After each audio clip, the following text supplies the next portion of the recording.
Good morning student, welcome to the sun public school online classes. आज हम class 3 Hindi का chapter 5 read करेंगे। तो चिल्ड्रंस, आज आपको चैप्टर 5 रीड करना है। वीर तुम बड़े चलो, यानी इसमें वीर यानी बहादुर, यानी बच्चे के बारे में बताया गया है कि तुम बहादुर हो और तुम आगे बढ़ते चलो, यानी तुम्हें रुकना नहीं है, बस तुम बढ़ते चलो।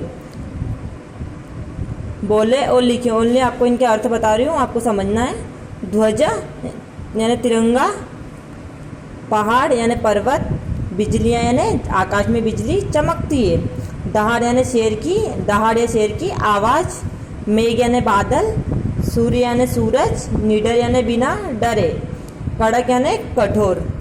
पाठ परिचय।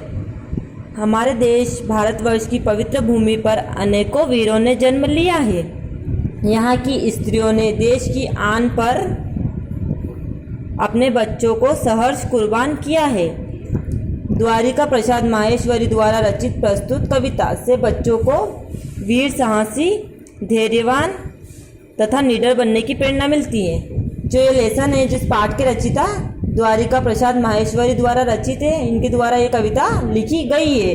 इसमें बच्चों को साहस मतलब साहसी और धैर्यवान और बिना डरे आगे बढ़ने की प्रेरणा दी गई है।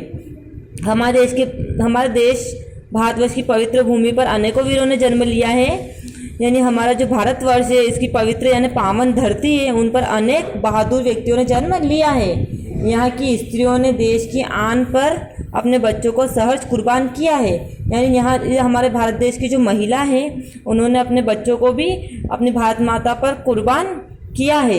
द्वारिका प्रसाद माहेश्वरी द्वारा इस कविता में आगे बढ़ने की, बच्चों को बिना डरे आगे बढ़ने की प्रेरणा दी गई है और बच्चों को कहा गया है कि बच्चों तुम वीर हो, साहसी हो, धैर्यवान हो तथा निडर बनने की प्रेरणा मिलती है। तो इनको निडर और साहसी और धैर्यवान बनने की प्रेरणा दी गई है। आओ पढ़ें।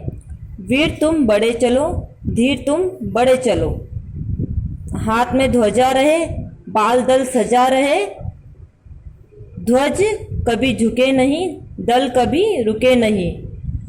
वीर तुम बड़े चलो, धीर तुम बड़े चलो। वीर यानी तुम बहादुर हो, धीर यानी धीरज रखने वाला या धैर्य रखने वाला। तो तुम बहादुर हो, तुम धैर्य यानी धीरज रखो, धीरज रखकर आगे बढ़ते चलो। हाथ में ध्वजा यानी हाथ में तिरंगा रहे, बाल दल सजा रहे, यानी बच्चों का जो दल है, समूह है, वो ऐसे ही सजा रहे। ध्वज कभी, जो झंडा है हमारा, जो तिरंगा है, ये ध्वज कभी झुके नहीं, हमारा जो ध्वज है कभी झुकना नहीं चाहिए। दल कभी रुके नहीं, और ये जो दल है बच्चों का, ये कभी रुकना नहीं चाहिए, इसको आगे बढ़ते ही रहना है। वीर तुम बड़े चलो, धीर तुम बड़े चलो, यानी तुम बहुत बहादुर और तुम आगे बढ़ते चलो और धीरज रखकर आगे बढ़ते चलो। सामने पहाड़ हो, सिंह की दहाड़ हो, तुम निडर हटो नहीं, तुम निडर डटो नहीं, डटो वहीं। वीर तुम बड़े चलो, धीर तुम बड़े चलो। सामने पहाड़ यानी पहाड़ जैसी मुसीबत भी आ जाए, या सिंह है यानी जो शेर की दहाड़ भी आ जाए, लेकिन तुम्हें डरना नहीं है, बिना डटे आगे बढ़ते ही रहना है, क्योंकि तुम वीर तुम बड़े चलो, यानी तुम बहादुर हो, तुम आगे बढ़ते चलो। और धीर यानी धैर्यवान हो, धैर्यवान रखकर आगे बढ़ते चलो, यानी धीरज को रखकर आगे बढ़ते रहो।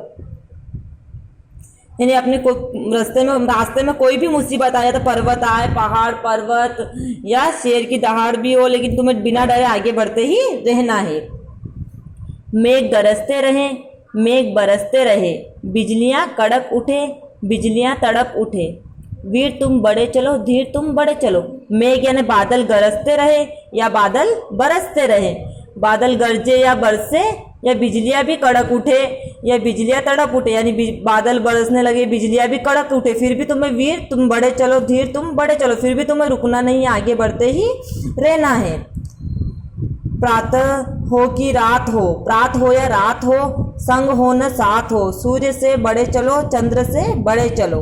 वीर तुम बड़े चलो, धीर तुम बड़े चलो, यानी प्रात यानी सुबह हो या रात हो, दिन हो या रात हो, तुम्हारे संग हो न साथ हो, या साथ में कोई हो या ना हो, या सूर्य से बढ़े चलो। जैसे सूर्य अपने प्रकाश फैलाता है और आगे बढ़ता रहता है, इस प्रकार आप सूर्य की तरह बढ़ते चलो और चंद्र से बढ़े चलो और चंद्र की तरह रोशनी प्रदान करके आगे बढ़ते चलो। वीर तुम बढ़े चलो, धीर तुम बढ़े चलो। वीर तुम बहादुर हो, बढ़ते चलो, और धैर्यवान है, धीरे चलकर आगे बढ़ते रहो, रुकना नहीं है। इसका तो इस पाठ के रचिता द्वारिका प्रसाद माहेश्वरी है और इसमें आगे मतलब बच्चों को आगे बढ़ने की प्रेरणा दी गई है कि उसमें कोई भी मुसीबत आए, पहाड़ पर्वत सिंह की दहाड़ या बादल गरजे, लेकिन तुम्हें आगे सूर्य और चंद्रमा की तरह आगे बढ़ते रहना है, कभी भी रुकना नहीं है। तो आई होप आपको ये चैप्टर 5 अच्छे से समझ में आया होगा। आप इसको एक बार फिर घर पे रीड करें। ओके।